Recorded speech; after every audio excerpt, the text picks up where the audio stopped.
भाई साहब, मैं तो बस यही चाहती हूँ कि आप दोनों अपने बीच के सारे मनमुटाव भूलकर पहले की तरह अच्छे दोस्त बन जाएं। नहीं भाभी, ऐसा नहीं हो सकता। इसने जो मेरे साथ किया है ना, मैं इसे कभी माफ नहीं करूंगा। किशोर, मुझे मालूम था, इसीलिए मैं माफी मांगने तेरे घर आया हूँ। मुझे पता था कि तू आसानी से माफ नहीं करेगा, इसीलिए मैं मेरे साथ रीना को भी लेके आया हूँ।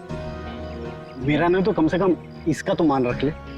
हाँ भाई साहब, 5 साल हो गए आप दोनों के बीच की इस दूरी को। अरे जो दोस्त एक दूसरे को देखे बिना रह नहीं सकते थे, आज वो एक दूसरे को देखना तक पसंद नहीं करते। प्लीज भाई साहब मान जाइए ना। अरे भाभी, ये वीरेंद्र ने जो मेरे साथ किया है ना, मैं इसे... भाई साहब, भाभी मानते हैं ना आप मुझे, तो प्लीज मेरी बात मान लीजिए। कल ये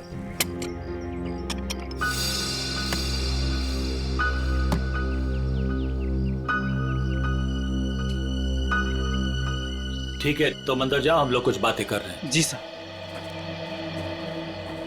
हाँ भाभी, आप क्या कह रही थी? मैं कह रही थी भाई साहब, हमने अपने गांव की पुश्तैनी हवेली बेच दी है और कल ये ना पैसे लेने गांव जा रहे थे, तो मैं चाहती थी कि आप भी इनके साथ जाएं। किशोर, 5 करोड़ रुपए लेके आने हैं सिलवासा से।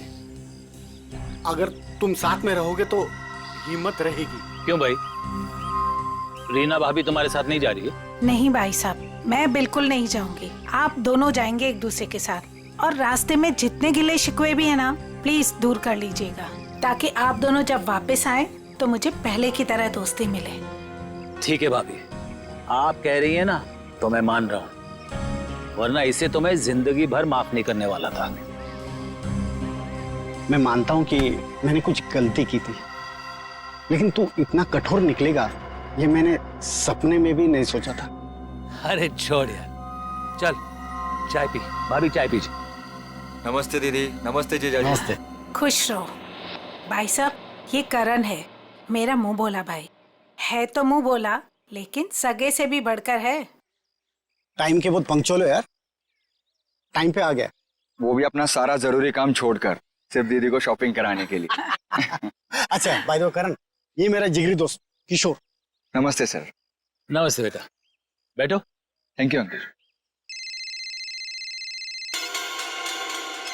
ओ, थोड़ा जरूरी फोन है, आप लोग बात कीजिए, मैं अभी आता हूँ। या हेलो। कल ये करण भी जाएगा हमारे साथ? नहीं नहीं, उसे इस बारे में कुछ नहीं पता। अच्छा किशोर, मुझे तुमसे ज्यादा किसी पे भरोसा नहीं है।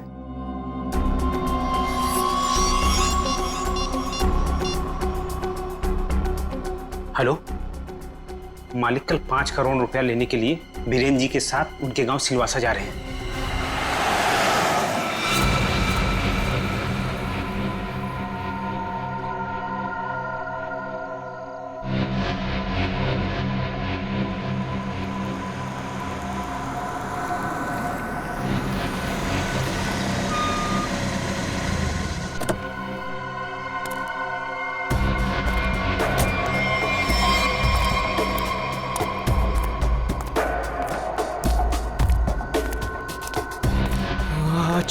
अच्छा वो तुम आगे माल लाए हो? पहले मेरे पुराने पैसे दे दे, उसके बाद ही तुझे माल मिलेगा। बाद में नहीं, प्लीज देखो, प्लीज मुझे अभी माल दे दो। अगर पैसे वापस नहीं दिया ना तो मैं तुझे छोड़ूंगा नहीं। देखो तुम परेशान क्यों हो रहे हो? मैंने कहा ना तुम्हारे पैसे दे दूंगा, लेकिन अभी के लिए माल दे दो प्लीज। ओए, परेशान मैं नहीं, तेरे घर वाले होंगे। अगर मुझे 24 घंटे के अंदर पूरे के पूरे पैसे नहीं मिले, मैंने कहा ना 24 घंटे के अंदर तुम्हें पैसे दे दूंगा, लेकिन प्लीज इस वक्त मुझे बहुत जरूरत है बूम बूम की। प्लीज माल दे दो। पैसे 24 घंटे के बाद तो माल भी 24 घंटे के बाद। देखो प्लीज ऐसा मत करो, प्लीज मुझे माल दे दो प्लीज, मैं पैसे दे दूंगा। मैंने कहा ना मैं दे दूंगा। सुनो प्लीज माल दे दो। मैंने कहा ना मैं तुम्हारे पैसे दे दूंगा, मैं वादा करता हूँ मैं दे दूंगा पैसे। प्लीज माल दे दो वरना मैं मर जाऊंगा। प्लीज सुनो, देखो जाओ मत प्लीज माल दे दो, अभी के लिए दे दो, मैं पैसे दे दूंगा। प्लीज माल दे दो वरना मैं मर जाऊंगा। प्लीज माल दे दो। रौनक,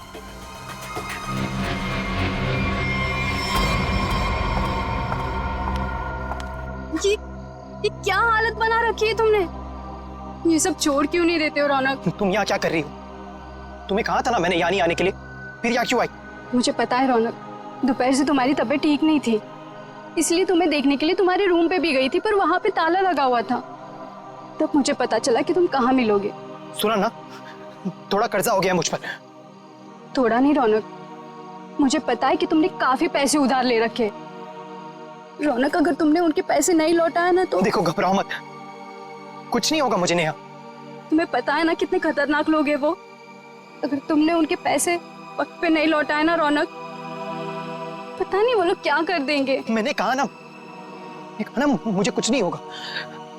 इस बार एक बड़ा प्लान है मेरे पास, एक फुल प्रूफ प्लान, जिससे उन्हें उनके पैसे भी मिल जाएंगे और मेरा यह हाथ कांपना भी बंद हो जाएगा। मुझे कुछ नहीं पता रौनक, मुझे तुम्हारी बहुत फिक्र हो रही है। देखो, तुम घबराओ मत, मुझे कुछ नहीं होगा। बस मुझे कहीं से भी माल लाके दे दो, मुझे बम लाके दे दो, वरना मैं मर जाऊंगा। मैं सच में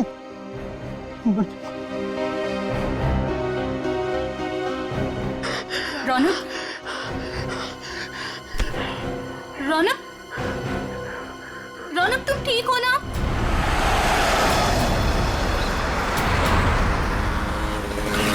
किशोर, तूने मुझे माफ तो कर दिया ना भाई? यार तू भी कमाल का आदमी है, 50 बार मेरे से बोल चुका है, थकता नहीं है क्या? क्या है किशोर कि जब तू नाराज हो गया था ना और मिलना जुलना छोड़ दिया था ना, तब मुझे एहसास हुआ कि दोस्ती की क्या कीमत होती है। और किशोर, अब ये दोस्ती मैं खोना नहीं चाहता हूँ। एक बात बताऊं, एक रास्ता है ये दोस्ती को और मजबूत बनाने का। कौन सा? ये जो 5 करोड़ रुपए है ना, ये मैं ले लेता हूँ। क्या? अरे तू नहीं देगा तो भी मैं ले लूंगा, जबरदस्ती। किशोर, ये पैसे देकर तेरी नीयत बदल गई? अरे ये कौन पड़ा है रास्ते में? लगता है कोई घायल पड़ा हुआ है। अरे हाँ यार। मैं रोकता हूं। देखो एक काम करो, ये पैसे संभालो, मैं देखता हूं उसको। जी। लगता है कोई गाड़ी मारकर चली गई उसको। अरे क्या हुआ? सुनो, क्या हुआ? अरे भाई साहब,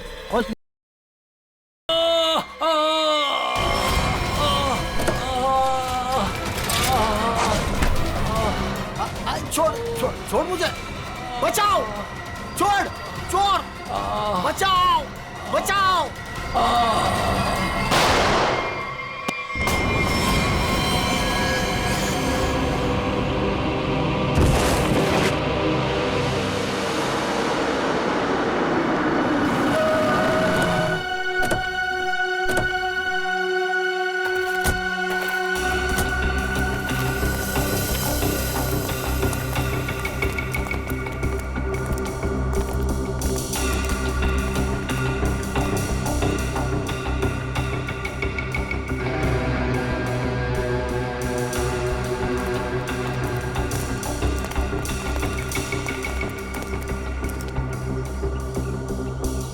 साळुंखे, देख जरा जिंदा है क्या?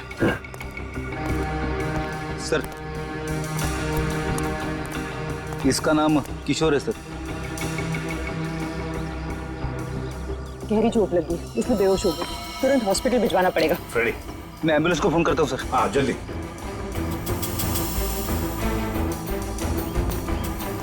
जो कुछ भी हुआ यहाँ पर यह हादसा, आप में से किसी ने देखा है? नहीं सर, नहीं सर, नहीं सर।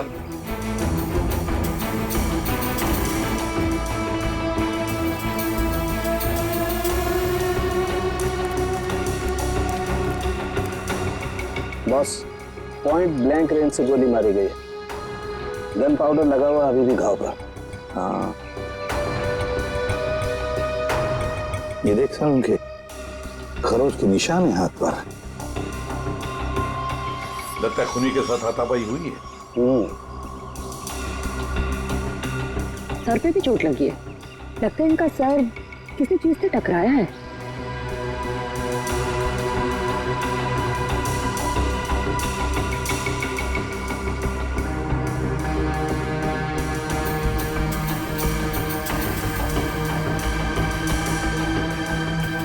शायद यहाँ पे टकराया इसका सिर।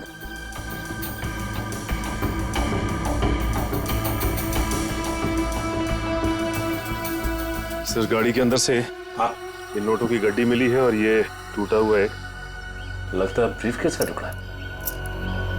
सचिन, ये ब्रीफकेस का ही टुकड़ा है, ब्रीफकेस का टुकड़ा।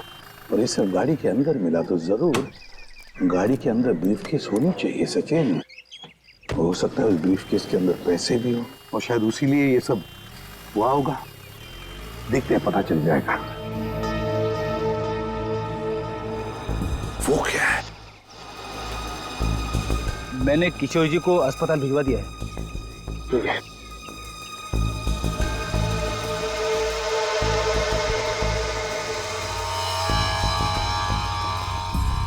ब्रेसलेट, इस पर नाम वाम का कुछ भी नहीं है। इस पर सालुंखे, जरा देख तो कुछ पता चलता है क्या इस ब्रेसलेट से?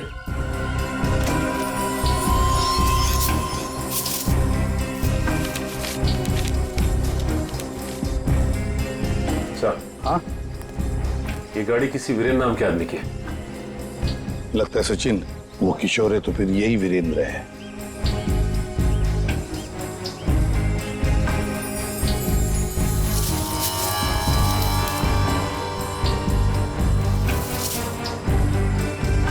गन सर, आप रेडी? ये गन मिली है। गन देखे जरा।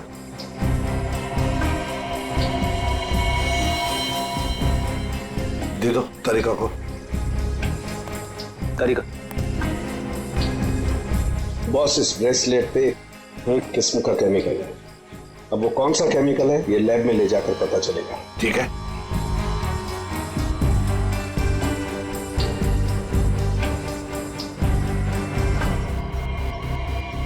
सर, इस गन पे खून लगा हुआ है।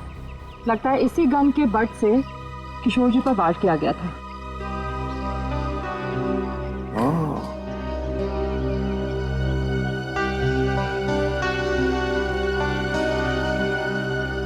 गाड़ी, दो लोग, किशोर और वीरेंद्र। वीरेंद्र की लाश। क्या हुआ होगा यहां पर, देखते हैं।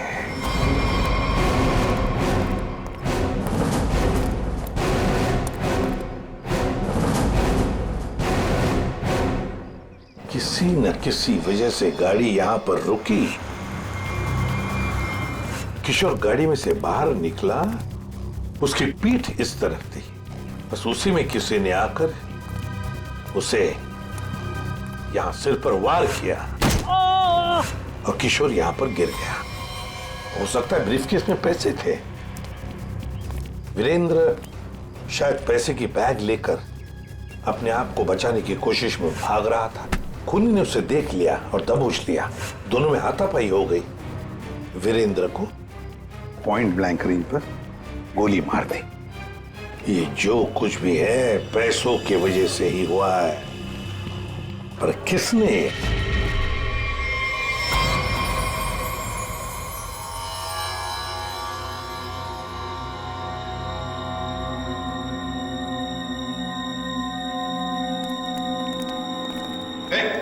क्या कर रहा था उनके? क्या हो? जो तुम समझ रहे हो नहीं कर रहा हूं बस। ये खाली ग्लूकोज पाउडर है। Glucose powder? अच्छा, फिर? और ये देखो, इस ब्रेसलेट पर ये जो निशान है ना, हाँ, ये स्क्रैचेस नहीं है। तो फिर क्या है? एक खास किस्म के निशान है बॉस। खूनी रोज इस पर नशीली दवाई रख करके नशा करता था, और क्योंकि ये दवाई इस पर रोज रखी जाती थी, ये निशान उस दवाई के हैं। खूनी? हाँ, खूनी। क्योंकि वीरेंद्र और किशोर को नशे की आदत नहीं है। पर कैसा ड्रग है ये सालों के? ये कुछ अलग तरीके की ड्रग है बॉस। इसमें जो पेन किलर्स हैं, जो बुखार की दवाइयां, उनके केमिकल्स मिले हुए हैं। लेकिन इसमें एक फर्क है। कैसा फर्क? फर्क ये है बॉस कि जो दवाइयां एक्सपायर हो चुकी हैं, जिन्हें नष्ट करने के लिए अस्पताल में अलग रख दिया जाता है, ये नशीली दवाई उन्हें रीजेनरेट करके बनाई गई है। सचिन, इस राका कबरी को काम पे लगा। उसे कहो पता लगाओ है क्या ये ट्रक। बूम बूम साहब। बूम बूम बहुत ही सस्ता और अच्छा माल है। लंबे टाइम तक नशा रहता है साहब उसका। जो एक बार लेकर जाता है तो बार बार इसी को मांगता है। और ऐसे ड्रग्स का इस्तेमाल किस तरह के लोग करते हैं? टेंशन तो दुनिया में सभी को है, तो हर तरह के लोग इसे इस्तेमाल करते हैं। लेकिन साहब सस्ता होने की वजह से एक कॉलेज के लड़के लोग इसको बहुत ज्यादा इस्तेमाल करते हैं। ये ब्रेसलेट देख, अच्छी तरह से देख। देखा है इसे कभी किसी के हाथ पर? कोई आया था तुम्हारे पास ड्रग खरीदने के लिए और कुछ काम के लिए? नहीं साहब, अबुल इसको नहीं पहचानता, अबुल ने नहीं देखा। लेकिन साहब मैं आपके पैर पकड़ता है, छोड़ दीजिए। अभी से सारा धंधा बंद कर दे अबुल, प्लीज साहब। तुम जैसे सब लोग यही कहते हैं। तुम लोगों को कहां बिठाना है ना, सब पता है हमें। प्लीज साहब प्लीज मैं आपके पैर पकड़ता है साहब। चुप!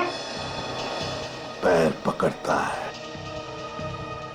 सचिन, एक बात पक्की है, ये जो कुछ भी हुआ है पैसों के लिए ही हुआ है। और जिसने भी किया है ना, वो वीरेंद्र के करीब का है, वीरेंद्र के करीब का। जो कुछ भी हुआ उसका बहुत दुख है हमें। जिसने भी ये किया है ना, उसे हम जल्द से जल्द पकड़ने की कोशिश कर रहे हैं। वैसे आ कहां से रहे थे किशोर और वीरेंद्र? सर, दोनों हमारे गांव गए थे, सिलवासा। पुश्तैनी हवेली बेची थी हमने, उसी के पैसे लेने गए थे। पुश्तैनी हवेली बेचने के लिए? कितने पैसे? 5 करोड़ रुपए। 5 करोड़ रुपए? इतना सारा पैसा कैसे? मतलब रोकड़ लेकर आ रहे थे? मेरा मतलब है कैश में लेकर आ रहे थे? जी, दरअसल वीरेंद्र को गांव में इतनी बड़ी रकम बैंक में ट्रांसफर करना सही नहीं लगा, इसीलिए वो पैसे लेने खुद चले गए थे। लेकिन मुझे क्या पता था कि वो वहां से जिंदा वापस ही नहीं आएंगे। एक बात पूछूं, आप क्यों नहीं गई उनके साथ? दरअसल वीरेंद्र और किशोर भाई साहब बहुत ही पुराने दोस्त थे, लेकिन बिजनेस की वजह से उन दोनों में मनमुटाव हो गया था। अभी कुछ दिन पहले ही उन दोनों की बातचीत शुरू हुई थी। मुझे लगा कि दोनों एक दूसरे के साथ रहेंगे तो उनके गिले शिकवे दूर हो जाएंगे, इसीलिए मैं उनके साथ नहीं गई थी।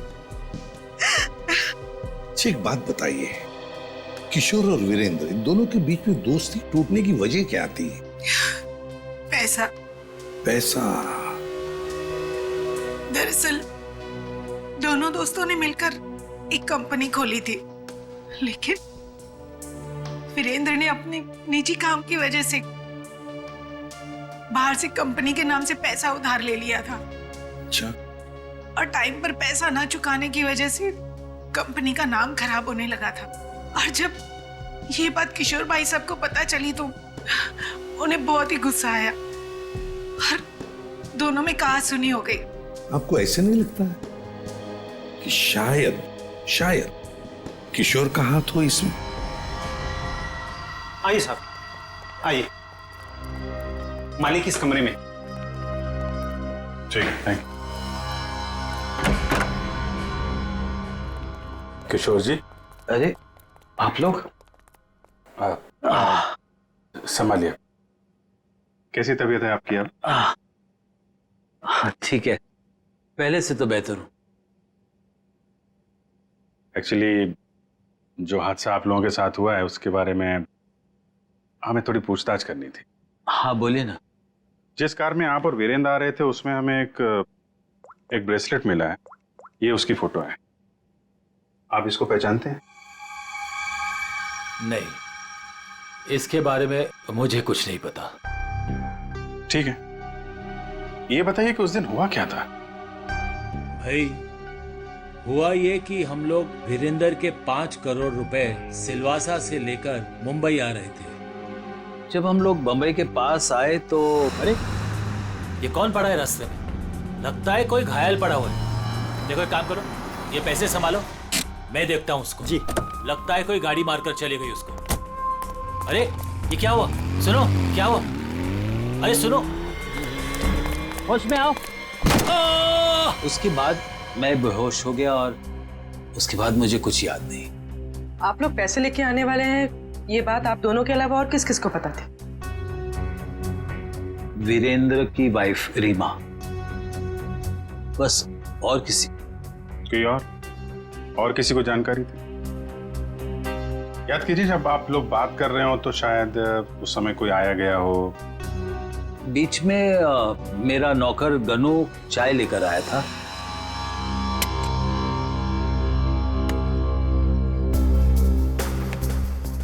ठीक है, तुम अंदर जाओ, हम लोग कुछ बातें कर रहे हैं। जी साहब। मैंने उसे तुरंत कह दिया था कि वहां से चला जाए और वो चला गया। शायद उसने आपकी बात सुन ली हो तो सकता है, लेकिन गनू काफी भरोसे वाला आदमी है। वो मेरे यहाँ कम से कम 4 साल से काम कर रहा है। देखिए किशोर जी, 5 करोड़ की बात सुन के अच्छों की नीयत बिगड़ सकती है। नहीं तो एक साहब, आप लोगों के लिए चाय लाया। Thank you very much. हम लोग ड्यूटी के समय कुछ खाते पीते नहीं हैं। वैसे मेहमानों का काफी ख्याल रखते हो तुम। साहब, जब यही काम करना है तो ईमानदारी से करें।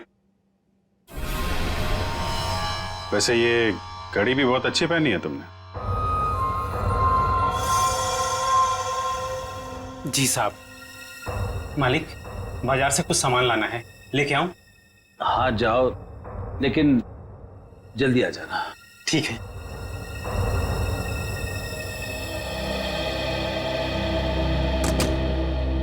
मतलब कोई और आया गया नहीं जब आप ये बात कर रहे थे पैसों की? नहीं, ऐसा तो। एक सेकंड, मुझे याद आ रहा है, उस वक्त वहां रीना का भाई करण आया था। करण? आई सी। लेकिन तब तक तो हमारी बातें हो चुकी थी। ठीक है, अभी आप आराम कीजिए, जरूरत पड़ी तो आपको दोबारा परेशान करेंगे। जी sir. Thank you very much. अच्छा जी, बाय। ये जो नौकर है ज्ञानो, ये कुछ गड़बड़ लगता है, इस पर नजर रखनी पड़ेगी।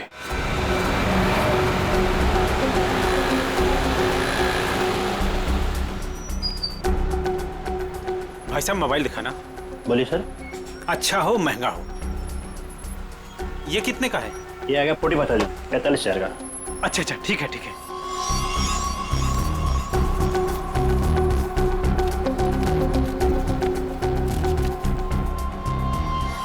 ये लीजिए पैसे। Hello hello. हाँ, अच्छा सर, आप लोग यहाँ? महंगी घड़ी, महंगा फोन है, कहाँ से लेके आया? बताता हूँ सब, बताता हूँ। उस दिन मैंने रौनक बाबा को फोन किया था कि किशोर साहब और वीरेंद्र साहब ढेर सारा पैसा लेने जा रहे हैं।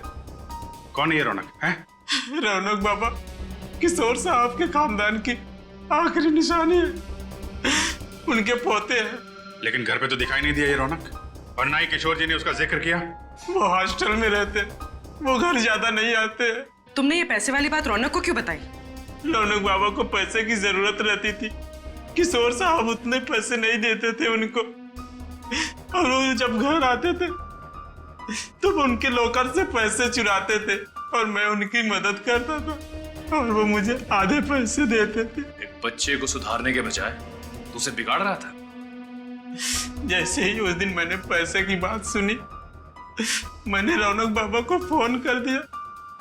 मुझे लगा कि रौनक पैसों की चोरी करेगा और तुझे भी आधा देगा। क्यों?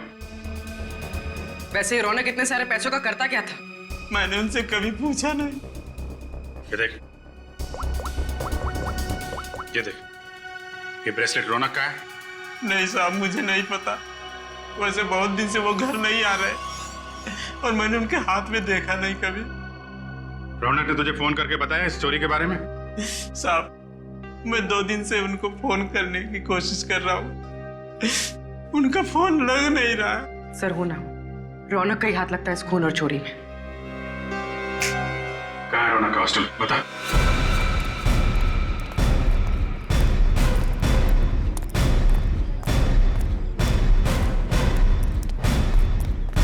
एक्सक्यूज मी, ये रौनक का रूम नंबर क्या है? रौनक रूम नंबर 31 में रहता है, आगे से राइट, तीसरा रूम। जरा देखो जाके। तुम जानती हो उसे? हाँ हाँ, बहुत अच्छे से, फ्रेंड है मेरा। क्या नाम है आपका?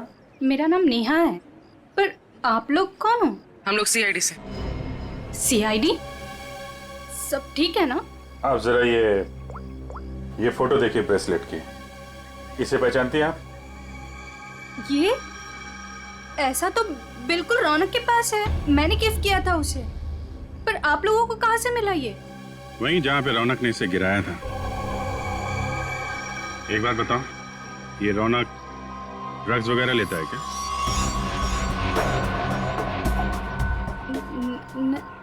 नहीं तो। सच सच बताओ नेहा। हाँ सर, वैसे रौनक दिल का बहुत ही अच्छा लड़का है। पता नहीं उसे ये बुरी लत कहाँ से लग गई, और उस चक्कर में तो। किस चक्कर में? क्या किया उसने? सर उसने कुछ किया नहीं है सर। एक्चुअली रौनक ने किसी से बहुत सारे पैसे उधार ले रखे हैं। सर मतलब हमारा शक सही निकला, रौनक ने उधार चुकाने के लिए चोरी और खून किया। चोरी? खून? ये सब क्या कह रहे हैं आप लोग? जो तुम सुन रही हो, रौनक ने एक आदमी का खून करके उसके 5 करोड़ लूट लिए। ओह माय गॉड, इसका मतलब उस रात रौनक इन पैसों के बारे में बात कर रहा था। क्या बात कर रहा था? किससे बात कर रहा था? सर एक्चुअली परसों रात एक बहुत ही खतरनाक सा आदमी रौनक से मिलने आया था। प्लीज देखो, प्लीज मुझे अभी माल दे दो प्लीज। अगर 24 घंटे के अंदर मुझे मेरे पैसे नहीं मिले तो तू सीधा ऊपर जाएगा। देखो तुम परेशान क्यों हो रहे हो? मैंने कहा ना तुम्हारे पैसे दे दूंगा, लेकिन अभी के लिए माल दे दो प्लीज। और उसने रौनक को 24 घंटे की मोहलत दी थी पैसे चुकाने के लिए। रौनक ने मुझसे कहा कि उसके पास एक फुल प्रूफ प्लान है, पर जब कल रात वो हॉस्टल लौटा तो मिट्टी से पूरा लथपथ था और पता नहीं डरा डरा सा लग रहा था। तो रौनक ने ये सारा कुछ ड्रग्स के लिए किया है। सर ये वार्डन राजेश जी, मेरा कहना है कि किशोर जी थोड़ी देर पहले यहाँ पे आए थे, अपने पोते रौनक को यहाँ से अपने साथ लेकर चले गए। निखिल, तेरा फोन लगाओ किशोर जी को। क्या बताया, क्यों लेके चले गए? हाँ साहब, पता नहीं क्या बात हुई, किशोर जी बहुत जल्दी में लग रहे थे। सर किशोर जी का फोन नॉट रीचेबल है। सर मतलब ये दादा पोते मिलकर ये खूनी खेल खेल रहे हैं। किशोर जी के घर चलना पड़ेगा।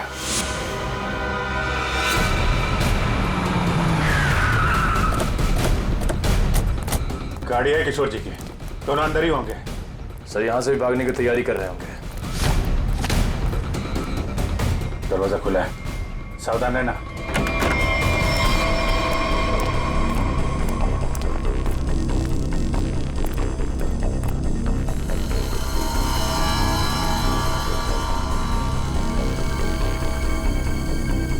सर सारा सामान बिखरा पड़ा है। सर लगता है यहाँ पे हाथापाई हुई है।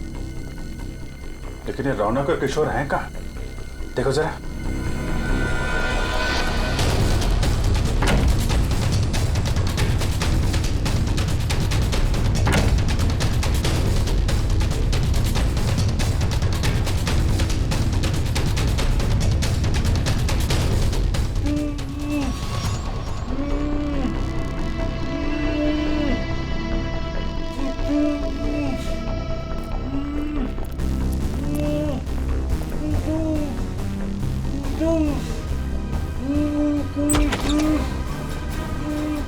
अरे किशोर जी, एक मिनट, आइए उठिए। इनको ले चलो। उठिए। उठा। पानी। उठिए उठिए।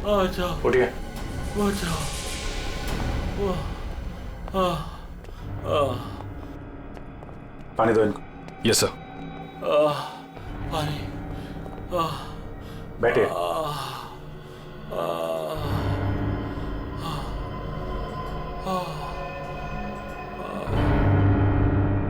किसने किया ये सब?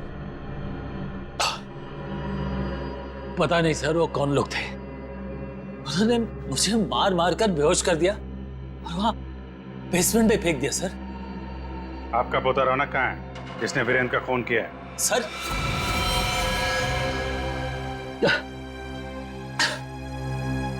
आपको रौनक के बारे में कैसे मालूम? आपको क्या लगता है आप रौनक के साथ मिलकर प्लान बनाएंगे, वीरेंद्र का खून करेंगे, उसके पैसे लेके फरार हो जाएंगे, हमें कुछ नहीं पता चलेगा? ये आप कैसी बातें कर रहे हैं? वही जो सच है। नहीं सर, रौनक ने किसी का खून नहीं किया, वीरेंद्र का खून किसी और ने किया है सर।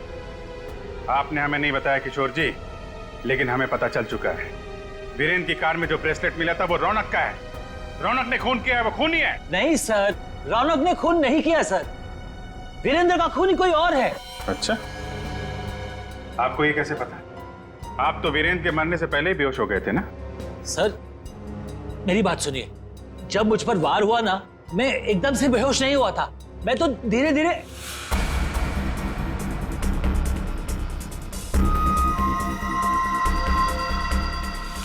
गन वीरेंद्र के पास गिर गई और रौनक वो पैसे लेकर भाग गया। झूठ पे झूठ बोल रहे हैं आप किशोर जी। गन हमें वीरेंद्र की बॉडी के पास नहीं, वहां से काफी दूर मिली थी। और जब आपको पता चल गया कि रौनक पकड़ा जा सकता है तो आप हॉस्टल से उसे ले आए और कहीं छुपा दिया? नहीं सर, मैं झूठ नहीं बोल रहा हूँ। मैं रौनक को हॉस्टल से इसलिए लाया ताकि मैं उसे जल्द से जल्द विदेश भेज दूं। उसकी जान खतरे में थी सर। मानना पड़ेगा सर किशोर जी को, क्या कहानी लिखते हैं, फिर से नई कहानी गढ़ डाली है ना? सर मैं कोई कहानी नहीं गढ़ रहा हूँ, ये सच बात है।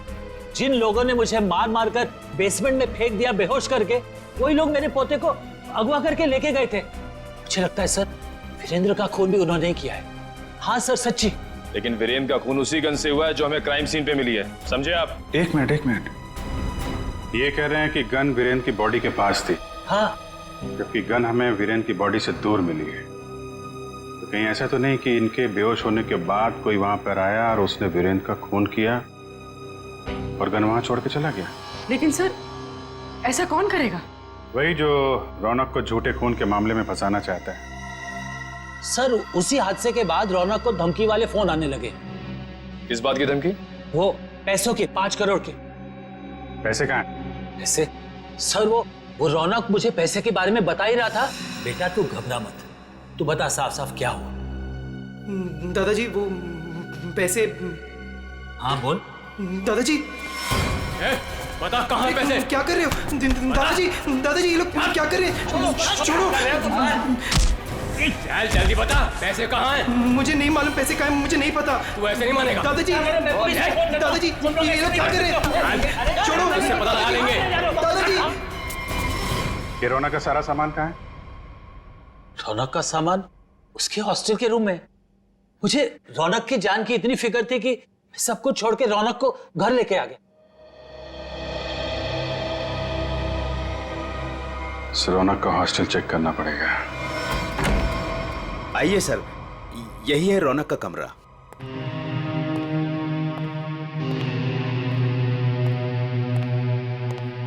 चेक करो पूरा कमरा। सर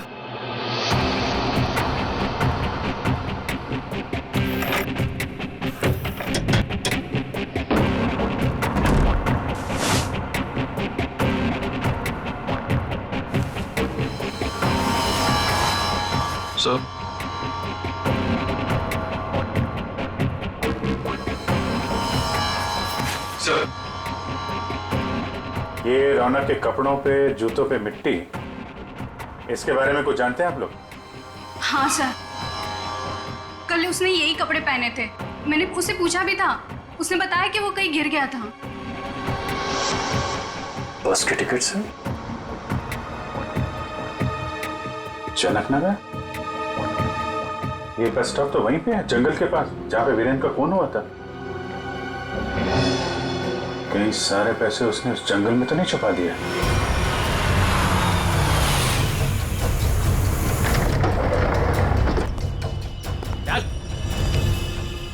चल बाहर, चल आगे चल। थोड़ा सा पता किधर है? थोड़ा सा बुम बुम दे दो वरना मैं मर जाऊंगा। चल उधर, पता किधर है? मैं बताता हूँ, लेकिन पहले थोड़ा सा माल दे दो ना प्लीज, वरना मैं मर जाऊंगा। होशियारी बनकर जितना बोला उतना कर। पहले पैसे निकाल, उसके बाद माल मिलेगा। हाँ तो तुम्हें पैसे मिल जाएंगे, प्लीज थोड़ा सा माल दे दो प्लीज। अबे एक बार बोला तो समझ में नहीं आता है क्या? जब तक पैसे नहीं देता है ना तब तक पैकेट को छूने भी नहीं दूंगा। अब जल्दी से बता पैसे किधर है, वरना ये पैकेट तुझे कभी नहीं मिलेगा और तू ऐसे तड़प तड़प के मर जाएगा। नहीं, उस तरफ। उधर है? हाँ, उस तरफ। चल फिर, चल जल्दी।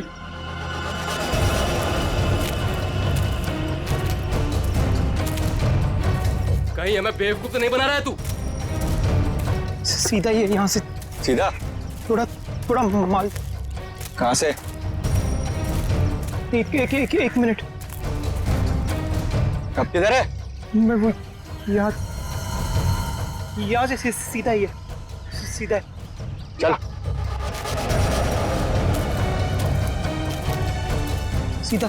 तो थोड़ा दे दो ना प्लीज, प्लीज तो थोड़ा दे दो वरना मर जाऊंगा मैं। और कहाँ जाना है? बता जल्दी। वो रहा निशान। बेवकूफ तो नहीं बना रहा हम लोग को? नहीं, ये खड्डा है। चल। ये खड्डा है, यहाँ पे मैंने बैग दफना है। प्लीज मुझे थोड़ा सा माल बंद कर, पहले बैग निकाल। थोड़ा सा माल दे दो ना, यहाँ तक तो बेवकूफ समझ के रखा है क्या? पहले पैसे निकाल, बाद में माल मिलेगा। चल जल्दी कर। ठीक है। चल निकाल। तो मैं जल्दी कर। चल जल्दी कर। थोड़ा बैग निकाल।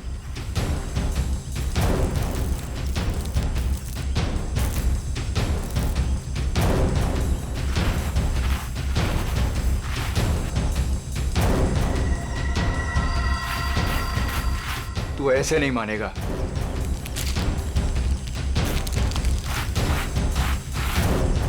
देख,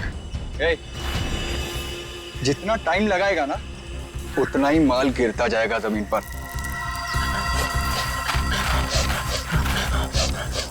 चल जल्दी कर।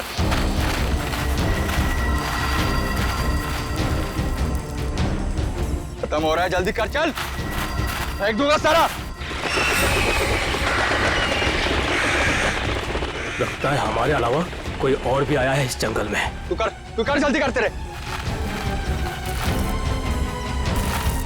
जल्दी कर।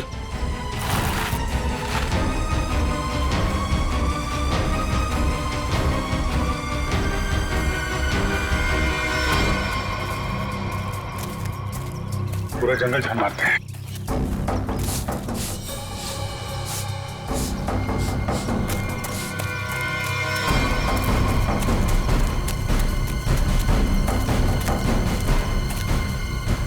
वो देखो,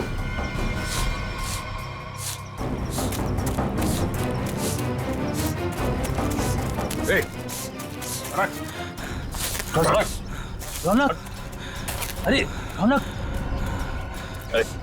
बेटा, क्या हाल बना रखा है? संभालो अपने आप को। रौनक, कौन है इन सबके पीछे? हैं? रौनक बेटा।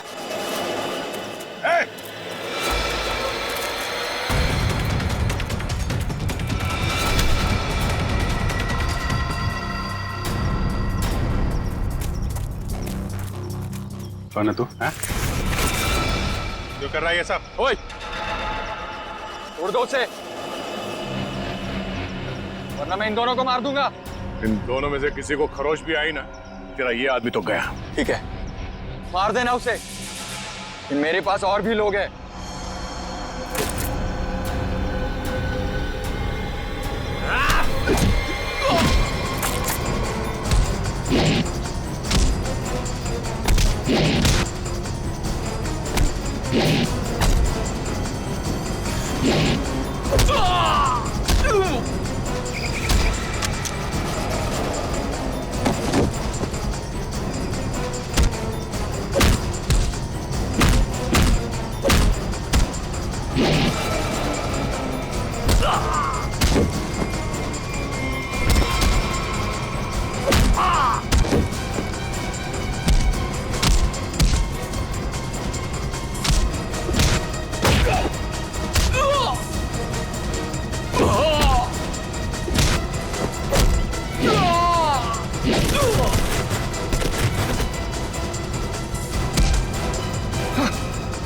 घूंघट निकाल, चल।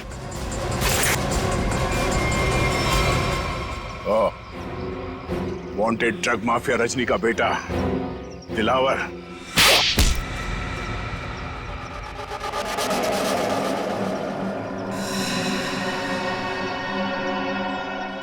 क्यों किया तूने ये सब?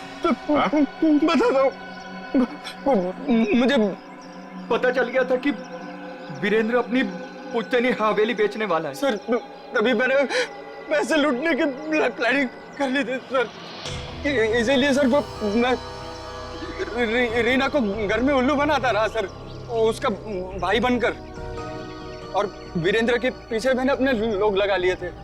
वो मुझे पल पल की जानकारी दे रहे थे सर। तो तुम्हें पता चल गया था कि वीरेंद्र पैसे लेके जा रहा है? हाँ सर, वो प्रॉपर्टी खरीदने वाले के चचेरे भाई को मैंने खरीद लिया था सर।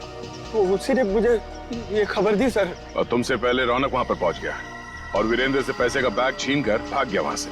सर मैं जब वहां पहुंचा तो मैंने देखा कि वीरेंद्र रोड पे पड़ा हुआ था और उसे होश आ रहा था। अरे अरे मैं तो ठीक हूँ, मैं बच गया, मैं बच गया।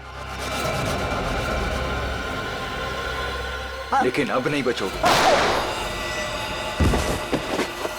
उसने मुझे पहचान लिया था, इसलिए मैंने मजबूरी में सर मजबूरी में उसे मारना पड़ा सर। मैं मारना नहीं चाहता था सर, मजबूरी में मारना पड़ा सर। तुमने वीरेंद्र के पास पड़ी रौनक की गन से वीरेंद्र को गोली मार दी और उसके बाद गन दूर फेंक कर निकल गए ताकि वीरेंद्र का खून का इल्जाम रौनक पे आ जाए।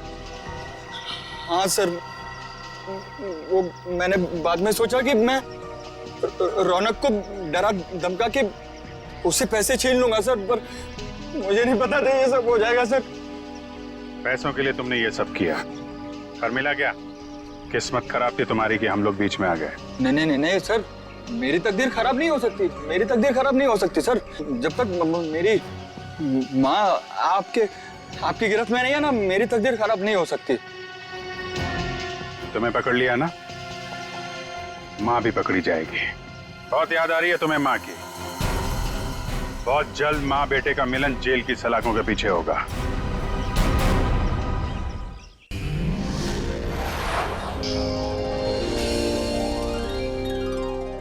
ऐसे और भी मजेदार वीडियो के लिए हमारे चैनल को लाइक, शेयर और सब्सक्राइब करें।